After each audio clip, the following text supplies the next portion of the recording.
আসসালামু আলাইকুম ওয়া রাহমাতুল্লাহি ওয়া বারাকাতুহু। ঠিক আছে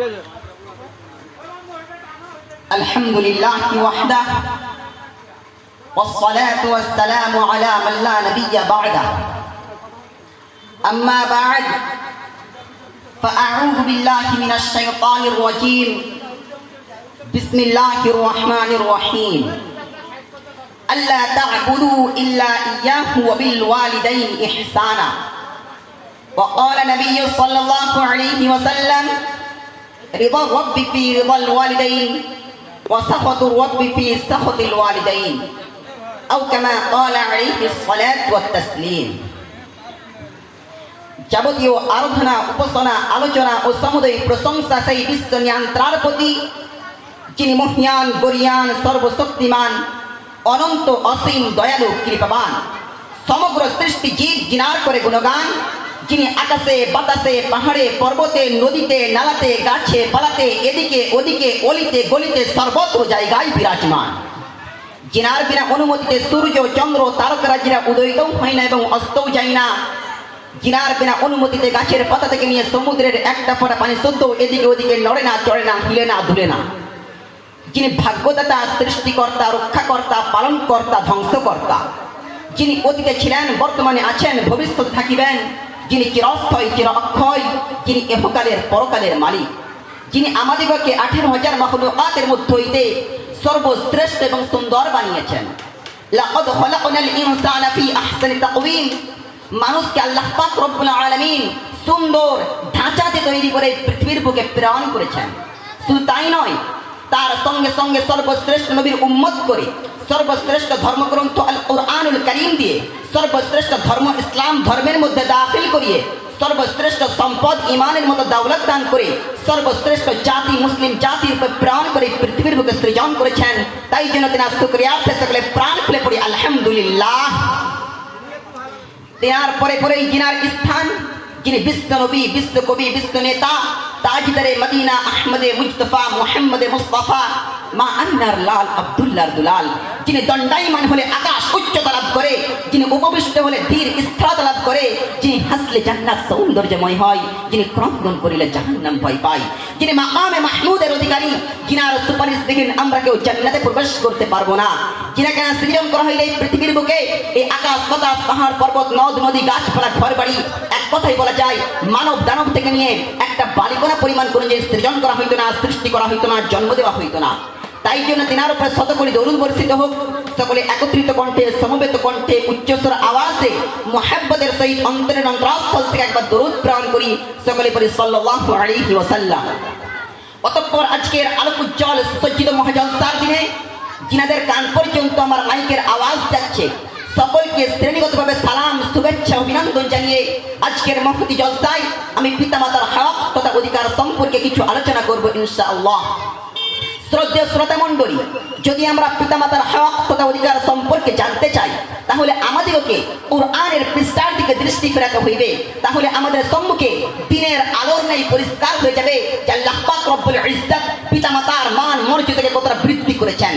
কুরআন পাকের মধ্যে আল্লাহ পাক রব্বুল আলামিন যেখানেই নিজের অধিকারের কথা উল্লেখ করেছেন তার সঙ্গে সঙ্গে তার সাথে সাথে পিতামাতার অধিকারের কথা উল্লেখ করেছেন।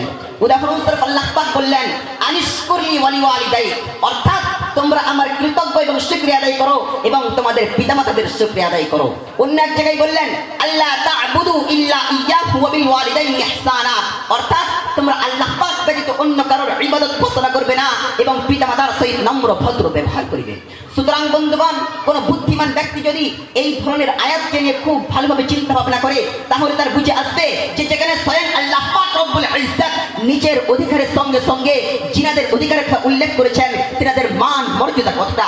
এক কথাই বলা যায় যে আল্লাহ পাক রব্বুল আলামিন পিতামাতার মান মর্যাদাকে এতটা বৃদ্ধি করেছেন যে একজন সন্তানের জান্নাত অথবা জাহান্নামে প্রবেশ হওয়া নির্ভর করে তার পিতামাতার সহিত নম্র ভদ্র অথবা অশ্লীল ও দুর্ব্যবহারের উপর। একটি বর্ণনায় আছে একজন ব্যক্তি এসে হুজুর সাল্লাল্লাহু আলাইহি ওয়াসাল্লামকে জিজ্ঞাসা করলেন, ইয়া রাসূলুল্লাহ মা হাক্কুল ওয়ালিদাইনি আলা ওয়ালাদিহিমা, অর্থাৎ সন্তানের উপরে পিতামাতার হক তথা অধিকার কি? উত্তরে হুজুর সাল্লাল্লাহু আলাইহি ওয়াসাল্লাম বললেন, হুমা জান্নাতুকা আও নারুক, তারা উভয়ই তোমার জন্য জান্নাত অথবা জাহান্নাম। অর্থাৎ তুমি যদি তাদের সঙ্গে ভালো ব্যবহার করে ভালো আচরণ করে তাদেরকে সন্তুষ্ট করতে পারো তাহলে তোমার ঠিকানা হয়ে যাবে জান্নাত। আর যদি তুমি তাদের সঙ্গে খারাপ ব্যবহার করে খারাপ আচরণ করে তাদেরকে অসন্তুষ্ট করে দাও তাহলে তোমার গন্তব্য স্থলটা হয়ে যাবে জাহান্নাম। কিন্তু আজ ভাগ্যের পরিহাস, বর্তমান যুগে পিতামাতারা লাঞ্ছিত, বঞ্চিত, অপমানিত, অপদস্থ, লজ্জিত হচ্ছে। এমনকি কিছু কিছু সন্তান নিজের পিতামাতার সহিত দাসীর ন্যায় ব্যবহার করছে। এমনকি কিছু কিছু নগণ্য জঘন্য সন্তান নিজের পিতামাতার পরিচয় দিয়ে উদ্যাপন করে। হাই আফসোস, বড় দুঃখ এবং কষ্টের বিষয়, আজ মানব সমাজ, আজ মানব জাতি, আজ সৃষ্টির সেরা মাখলুক পিতামাতার মতো অমূল্য সম্পদকে চিনতে পারলো না।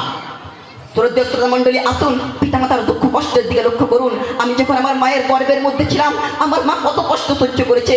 আমি আমার মায়ের বুকের মধ্যে কত লাথি মেরেছি, কত কষ্ট দিয়েছি, আমার মা সব সহ্য করেছে। আমার মা ঠিক মতো ভাবে পুরো রাত্রি ঘুমাতে পারে নাই। আমার মা ঠিক মতো ভালো খাবার খায় নাই, কারণ এই ভেবে ভালো খাবার খেলে আমার সন্তানের কষ্ট হবে। এইরকম ভাবে আস্তে আস্তে আস্তে আস্তে যখন 10 মাস 10 দিন অতিবাহিত হয়ে গেল, যখন আমার মায়ের গর্ভপাতের সময় চলে আসলো, আমার মা মৃত্যু সমতুল্য কষ্ট সহ্য করে আমাকে এই পৃথিবীর বুকে ভূমিষ্ঠ করেছেন। আল্লাহ পাক বলেন, হামালাতহু উম্মুহু কুরহা ওয়া ওয়াদাতহু কুরহা, অর্থাৎ প্রসব বেদনার যে কি যন্ত্রণা, ওই যন্ত্রণা পৃথিবীর কোন ডাক্তার, মাস্টার, বৈজ্ঞানিক, আলিম এক কথাই বলা যায় পৃথিবীর কোন পুরুষের দ্বারা অনুভব করা সম্ভব নয়। একমাত্র মায়েরাই জানে যে গর্ভপাতের কি যন্ত্রণা, কি যন্ত্রণা।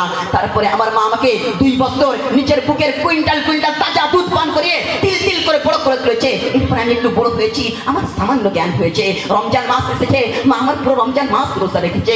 গরিবের সংসার, কখনো ইফতার পেয়েছে তো কখনো ইফতার পাই নাই, কখনো সেহরি পেয়েছে তো কখনো সেহরি পাই নাই। এইরকম ভাবে আস্তে আস্তে আস্তে আস্তে যখন 7-8 রমজান অতিবাহিত হয়ে গেল, যখন পুরো গ্রামে ঈদের খুশি ছড়িয়ে পড়েছে, সকলে বাড়িতে নতুন নতুন পোশাক চলে আসলো, সকলে আনন্দিত, সকলে প্রফুল্লিত, খুশিতে আত্মহারা। আমি হতভাগা সন্তান, বুঝি না, ছুটি চলে গেছি মায়ের কাছে। মায়ের কাছে গিয়ে বলছি, মা সকলে বাড়িতে তো নতুন নতুন পোশাক চলে আসছে, মা আমাকে নতুন কাপড় কিনে দিবে না? মা আমার মা বলেছিল, হ্যাঁ রে বাবা, তোর জন্য আমি নতুন কাপড়ের ব্যবস্থা করেছি রে বাবা। সেই দিন গভীর রাত্রে আমার মা আমার বাবার হাতটাকে ধরে বলেছিল, কই গো, তুমি আমি না হয় পুরোনো কাপড়টা পরে ঈদটা কাটিয়ে দেবো, কিন্তু আমাদের সন্তানের জন্য তো কিছু একটা ব্যবস্থা করো। সেই দিন আমার পিতা বলেছিল, তুমি তো জানো আমাদের ঘরের অবস্থা, ঘরের মধ্যে একটা টাকা পয়সাও নাই। আমার মা বলেছিল, তুমি যাই হোক করে যে কোনো একটা ব্যবস্থা করো। সেই দিন আমার বাবা লোকের দ্বারে দ্বারে ঘুরে ঘুরে ভিক্ষুকের নাই চেয়েছে কিছু পয়সা একত্রিত করে আমার জন্য সুন্দর একটা লাল টুকটুকে জামা কিনে এনেছিল। ঈদের দিন এসেছে, মা আমাকে সুন্দরভাবে সাজিয়ে দিয়েছে। আমি লাল টুকটুকে জামাটা পরে ঈদের ময়দানে চলে গেছি। ঈদের নামাজ শেষে আমি আমার বাবার হাত থেকে ধরে টুক টুক টুক টুক করে বাড়ির সামনে এসেছি। বাড়ির সামনে যখন এসে মা বলে ডাক দিয়েছি, মা ঘরের সমস্ত কাজ কর্মকে ত্যাগ করে দিয়ে ছুটে এসে আমাকে জড়িয়ে ধরে নিয়েছে। আমি হতভাগা সন্তান, বুঝি না, মায়ের পরনে পুরনো কাপড়টা দিকে বলে ফেলেছিলাম, মা আজ না ঈদের দিন, সকলে মায়ের তো নতুন নতুন পোশাক পরেছে, মা সকলে মায়ের তো নতুন নতুন শাড়ি পরেছে, মা তুমি পরবে না? সেই দিন আমার মা বুক ভরা ব্যথা আর চোখ ভরা জল নিয়ে নিজের অস্ত্রটাকে আঁচলের দ্বারা মুছে ফেলে বলেছিল, বাবারে আমরা যে গরিব, আমরা যে অসহায়, আমার টাকা পয়সা কোথায় পাবো, আমরা নতুন কাপড় কোথায় পাবো? সেই দিন আমি কচি মুখে বলেছিলাম, মা আমি না বড় হয়ে তোমাকে নতুন কাপড় কিনে দেবো। সেই দিন আমার বাবা বলেছিল, হ্যাঁ রে বাবা, তুই যেদিন বড় হয়ে নিজ হাতে কামিয়ে রোজগার করে আমাকে নতুন কাপড় দিবি, সেই দিন আমি পরিধান করবো, সেই দিন আমি নতুন কাপড় পরে করে বাবা। হাই আফসোস, আজ রমজান মাস এসে আমি আমার স্ত্রীর সন্তানদেরকে নিয়ে ইফতার করতে পারি, কিন্তু আমার বৃদ্ধ বাবা মাকে নিয়ে আমার ইফতার করার মতো তৌফিক হয় না। আজ ঈদের দিন আসে আমি আমার বাড়ির সকলের জন্য নতুন নতুন পোশাক কিনে আনতে পারি, কিন্তু আমার বৃদ্ধ বাবার জন্য একটা পাঞ্জাবি কিনে আনতে পারি না, আমার বৃদ্ধা মায়ের জন্য একটা শাড়ি কিনে আনতে পারি না। আমার পিতা মাতার অন্যায়টা কি ছিল? আমার মা আমাকে 10 মাস 10 দিন গর্ভে ধারণ করেছিল, এটাই বুঝি আমার মায়ের অন্যায় ছিল? আমার মা মৃত্যু সমতুল্য কষ্ট সহ্য করে আমাকে এই পৃথিবীর বুকে ভূমিষ্ঠ করেছিল, এটাই বুঝি আমার মায়ের অন্যায় ছিল? আমার মা 2 বছর নিজের বুকের কুইন্টাল কুইন্টাল তাজা দুধ পান করে তিল তিল করে বড় করে তুলেছিল, এটাই বুঝি আমার মায়ের অন্যায় ছিল? আমার বাবা মাথার গাম পায়ে থেকে রোজগার করে কামিয়ে খাইয়ে খাইয়ে আমাকে বড় করেছিল, এটাই বুঝি আমার বাবার অন্যায় ছিল?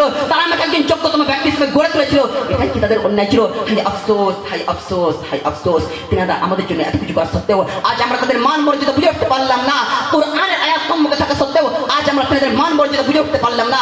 হাদিসের বাণী সম্মুখে থাকা সত্ত্বেও আজ আমরা তাদের মান মর্যাদা বুঝে উঠতে পারলাম না। আল্লাহ পাকের রাসূলের আরেকটা হাদিস, রিদা রাব্বি ফি রিদাল ওয়ালিদাইন ওয়া সাখাতু রাব্বি ফি সাখাতিল ওয়ালিদাইন, অর্থাৎ তোমার পিতামাতার সন্তুষ্টিতে আল্লাহ পাক সন্তুষ্ট আর তোমার পিতামাতার অসন্তুষ্টিতে আল্লাহ পাক অসন্তুষ্ট। সুতরাং বন্ধুগণ, আসি আমরা আমাদের পিতামাতার সহিত নম্র ভদ্র ব্যবহারের মাধ্যমে আল্লাহ পাককে সন্তুষ্ট করার চেষ্টা করি। আরেকটা কথা বলে যাই ভাই, হাত জোড়ো করে যদি আমাদের মধ্যে কেউ আমরা আমাদের পিতামাতার সহিত খারাপ ব্যবহার করে থাকি, দুর্ব্যবহার করে থাকি, তাদেরকে দুঃখ কষ্ট দিয়ে থাকি, তাহলে রাতের গভীরে যাই, যে মায়ের পা দুটো ধরে বলি, মা আমি তোমাকে অনেক দুঃখ কষ্ট দিয়েছি, মা তোমার সাথে খারাপ ব্যবহার করে দিয়েছি, দুর্ব্যবহার করেছি, মা তুমি আমাকে ক্ষমা করে দাও। দেখবে তোমার মায়ের চোখ দিয়ে টপ টপ টপ টপ করে জল পড়ছে, কিন্তু ওই জলটা কোনো দুঃখ কষ্টের জল নয়, ওই জলটা হচ্ছে আনন্দ এবং খুশির জল। এবং তোমার মায়ের অন্তর থেকে, তোমার মায়ের হৃদয় থেকে, তোমার মায়ের কলিজা থেকে, তোমার মায়ের দিল থেকে যে দোয়াটা তোমার জন্য বার হয়ে যাবে, ইনশাআল্লাহ ওই দোয়াটাই তোমাকে জান্নাত পর্যন্ত পৌঁছে দেওয়ার জন্য যথেষ্ট। আল্লাহ পাক রব্বুল আলামিন আমাদের সকলকে পিতামাতার সহিত নম্র ভদ্র ব্যবহারের মাধ্যমে আল্লাহ পাককে সন্তুষ্ট করার তৌফিক দান করুক। এই বলে আজকের মঞ্চে আমি আমার ক্ষুদ্রতম বক্তব্য শেষ করলাম। ওয়া আখিরু দাওয়ানা আলহামদুলিল্লাহি রাব্বিল আলামিন। আসসালামু আলাইকুম ওয়া রাহমাতুল্লাহ।